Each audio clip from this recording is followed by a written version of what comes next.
Boa noite, irmãos, irmãs, família de Deus, povo querido. Bênção demais, que privilégio, mais um dia, né?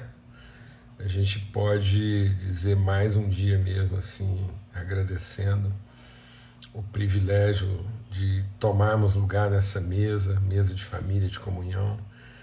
Mais uma mesa preparada pelo nosso Pai na viração do dia. Quantos dias nós temos virado aqui, né? Quantas noites nós temos atravessado, e tantos de nós atravessamos aí várias noites, né, irmão? Tem sido bênção a gente poder compartilhar aqui e cooperar uns com os outros para atravessarmos as noites da nossa vida, né? Ter paz, ter segurança, ter esperança. Ele nos toma pela mão e nos faz caminhar, atravessar, percorrer um caminho, né, que nos ajusta, um caminho que nos aperfeiçoa. Ronaldo e Bebel. Entrou meu genro aí, minha filhota. Meu Deus, rapaz, que alegria ver o João hoje andando, meu Deus. O João hoje correu a primeira maratona dele de 1,20 m, né? Nosso netinho hoje, o filho do Ronaldo aí, da Bebel, graças a Deus, hoje ele correu a primeira maratona dele, de 1,20 m, 1,60 m mais ou menos, e numa vontade, numa disposição, falante,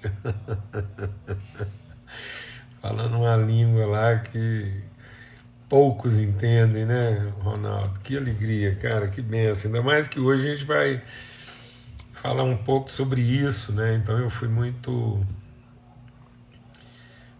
assim edificado em ver isso, né? Os primeiros passos do João. Que legal, viu? Muito bom. Um abração aí, graças a Deus. É isso aí, andando e falando. É bom que ele não sabe se anda, se ele fala, ou se ele fala, ou se ele anda, né, Ronaldo? Graças a Deus, muito bom mesmo. Então, a gente tem tido esse privilégio, né, de comungar, de repartir, e graças a Deus. Guarapuava, Paraná. Então, eu visitei alguns irmãos aí em Guarapuava tem um bom tempo já. A gente tinha uma relação com os irmãos aí. O João Wilson morou aí um tempo, né? O João Wilson lá, querido lá de Manaus, voltou para o pai esse ano aí. E morou aí um tempo em Guarapuava. Muito legal. Um forte abraço para a igreja aí, para os irmãos. E morava em Guarapuava também o Wilson, pastor Wilson, que eu conheci lá em... fugiu aqui agora o nome da cidade lá nos Estados Unidos, e depois ele mudou para aí. Então, graças a Deus. Vamos ter uma palavra de oração e pedir mesmo que Deus nos oriente, né, ilumine o nosso entendimento. Esses dias, né, de hoje até sexta, a gente vai estar conversando um pouco sobre isso, né? Sobre as formas como nós somos surpreendidos por Deus e ter o nosso coração mesmo para ser transformados no nosso entendimento, tá bom?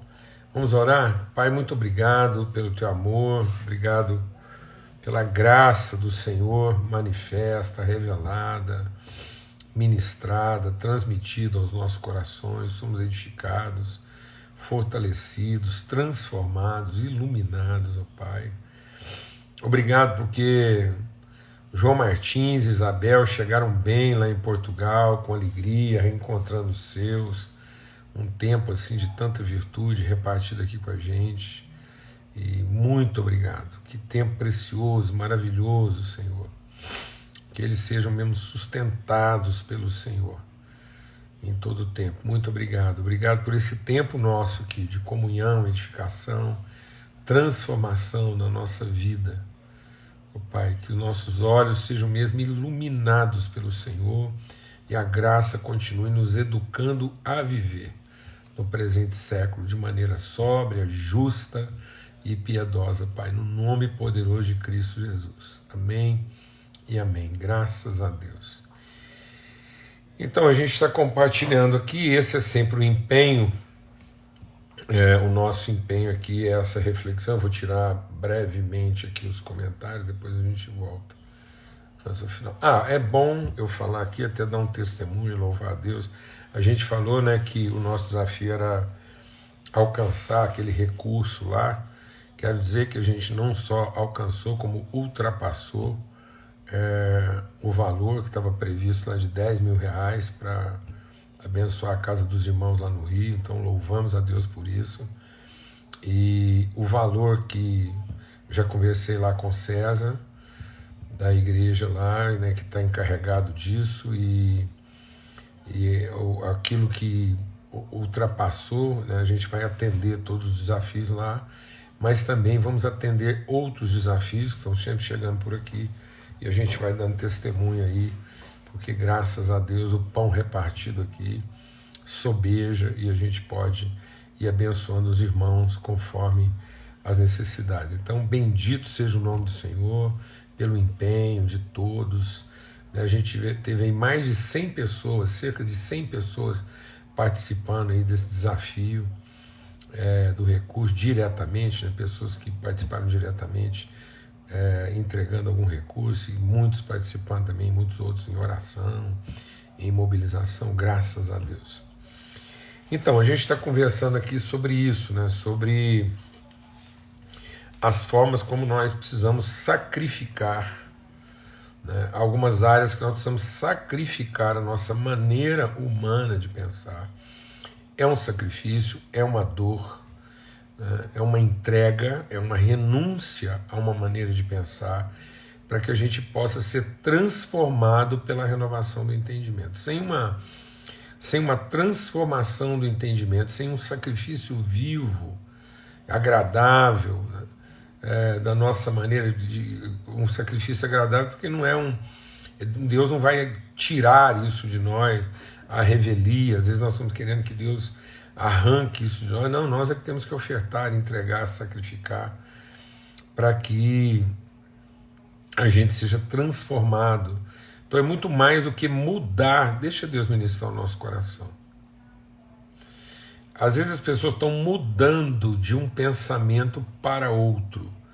Essas pessoas são imaturas. A palavra de Deus diz que um dos sinais da imaturidade é ser levado de um lado para o outro por qualquer vento de doutrina, de pensamento.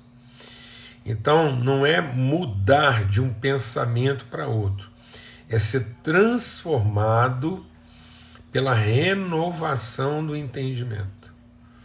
Então é uma transformação na maneira de pensar, naquilo que constrói o nosso pensamento. Não é uma substituição de ideias. Muitas pessoas não estão alcançando êxito na vida porque elas colocavam... Eu vou falar bem devagar para a gente entender aqui, né, a relevância do que nós estamos compartilhando aqui essa semana. Muitas pessoas continuam no processo de frustração, elas não entendem o que está acontecendo, que há um esforço sobre-humano de mudança, mas é porque elas colocavam a expectativa numa ideia e agora elas estão colocando a expectativa numa outra ideia. É como uma pessoa que tinha uma idolatria por um determinado tipo de Deus e agora ela tem uma idolatria a respeito de Jesus. Então tem pessoas que são idólatras de Jesus e não discípulos de Cristo. Elas não foram transformadas na sua maneira de pensar, na construção do seu pensamento. Elas adotaram Jesus como uma nova ideia. E do mesmo jeito que elas colocavam expectativa numa outra divindade qualquer, agora elas também não conhecem a natureza de Cristo, não são transformadas pela natureza de Cristo, mas são devotas de Jesus. Agora mesmo, agora há pouco, eu estava meditando aqui sobre essa conversa nossa aqui e estava ouvindo uma canção bem antiga lá, né? E às vezes a gente vai ouvindo certas canções, elas faziam sentido na nossa infância espiritual, mas agora não fazem mais sentido se a gente está amadurecendo. E uma dessas canções dizia assim, que eu não vou mais temer o vento, não vou temer a tempestade, porque agora eu sei que Jesus está no meu barquinho, se vier o vento e tempestade, eu vou clamar para Jesus e ele vai me livrar, ele não vai deixar que nenhum mal me aconteça, porque Jesus está no barco. E a gente vai ler esse texto aqui hoje e vai ver que não é bem assim, né? Então, em nome de Cristo Jesus, o Senhor, nós temos que ser transformados na nossa maneira de pensar, no nosso entendimento, para que a gente possa experimentar a perfeita, boa e agradável vontade de Deus. Às vezes nós estamos nos contentando em experimentar o poder de Deus, mas não estamos vivendo o privilégio de experimentar, de conhecer, de ter uma vivência com a sua vontade. E para conhecer a vontade de Deus, ter uma vivência com essa vontade, nós temos que ser transformados na nossa maneira de pensar. Por isso que muitas vezes Deus vai nos desapontar, porque Ele não quer que a gente mude de ideia. Deus não quer ser uma nova ideia, né? Deus não quer ser uma nova divindade na minha vida.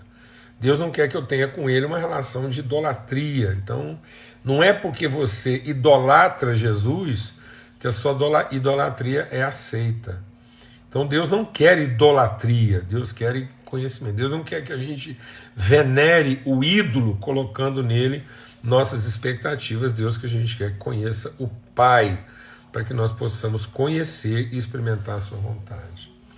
Então Deus não quer que a gente coloque nossa devoção, por isso Ele diz, olha, eu não me agrado de sacrifício, de holocaustos, o que eu quero é conhecimento. Então aqui em Mateus, no capítulo 8,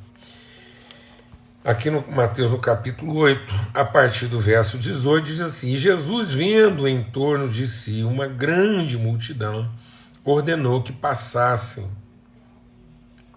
para outra margem. Aproximando deles, um escriba disse, mestre, onde quer que fores, eu te seguirei. Então, e disse Jesus, as raposas têm seus covis, as aves do céu têm seus ninhos, mas o Filho do Homem não tem onde reclinar a cabeça. O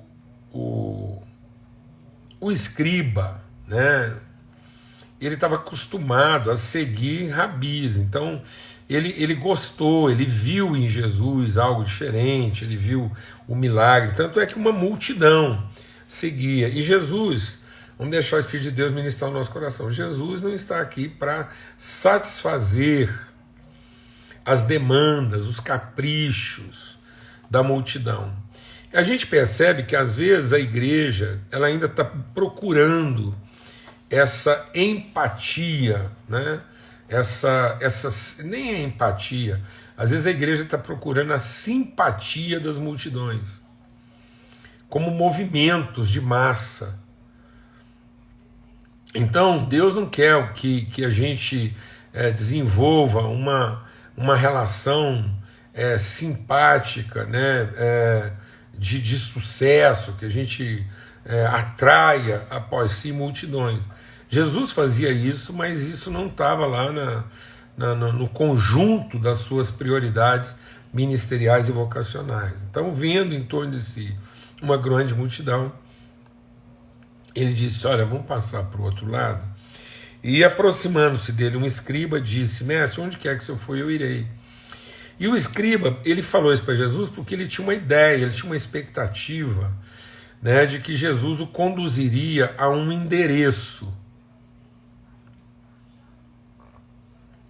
Às vezes a gente acha que Jesus vai levar a gente para um endereço, né, um endereço protetivo, um endereço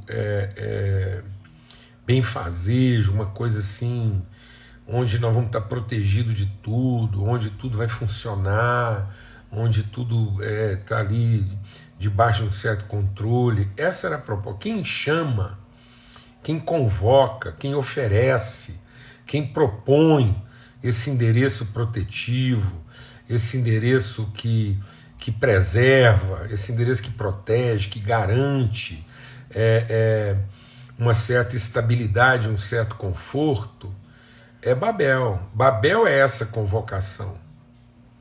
Babel é essa convocação para uma estrutura protetora, uma estrutura que garante, uma estrutura previsível. Então, às vezes, nós estamos buscando em Jesus uma certa previsibilidade, uma certa tranquilidade, um certo sossego, de um endereço definido, protegido, né? Então ele vai colocar a gente dentro de um espaço protegido, vai estender sobre nós a sua proteção e nada vai nos surpreender.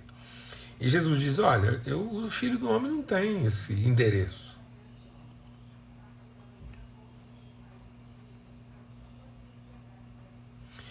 Jesus, meu Deus, como é que a gente precisa meditar nisso assim, de forma mais profunda? Jesus tem um destino, mas não tem um endereço.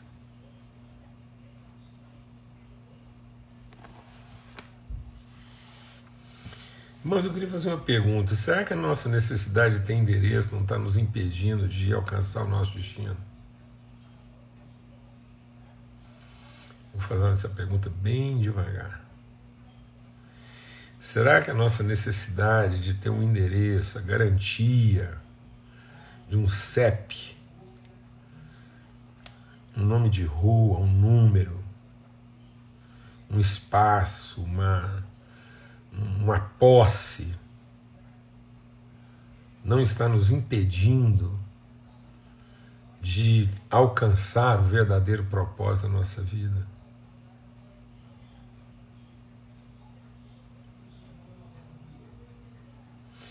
Uma das coisas interessantes a respeito de Jesus é que quando Jesus foi nascer, não havia endereço para ele. Então ele nos desaponta nesse sentido. A gente está entendendo a estabilidade da nossa vida a partir de um endereço, não de uma condição, de uma natureza. E com isso a gente perde aquilo que é o mais essencial da nossa vocação, que é a mobilidade. Eu vou explicar melhor isso. Então ele diz assim, e outro de seus discípulos disse, Senhor, permita que primeiramente eu vá sepultar meu pai. Jesus, porém, disse-lhe, segue-me e deixe os mortos sepultar os mortos. Irmãos, ou a gente está assim, fantasiando um punhado de coisa, ou não estamos lendo outro evangelho. Eu acho que nós estamos correndo o risco de não olhar para o Evangelho de Cristo e buscar assim, a direção dele às últimas consequências, porque nós não queremos viver essa aparente, né, instabilidade, esse aparente desconforto que Jesus nos apresenta. Então, as multidões buscavam em Jesus solução. Mas Jesus não veio ao mundo para nos dar a solução. Jesus veio ao mundo para nos revelar a direção. Então, a principal, a mais essencial convocação de Jesus é segue-me. Vem e segue-me. Por isso que o desafio é entender Jesus como um caminho. Entender a vida como uma caminhada. Por isso que eu falei que para mim foi muito legal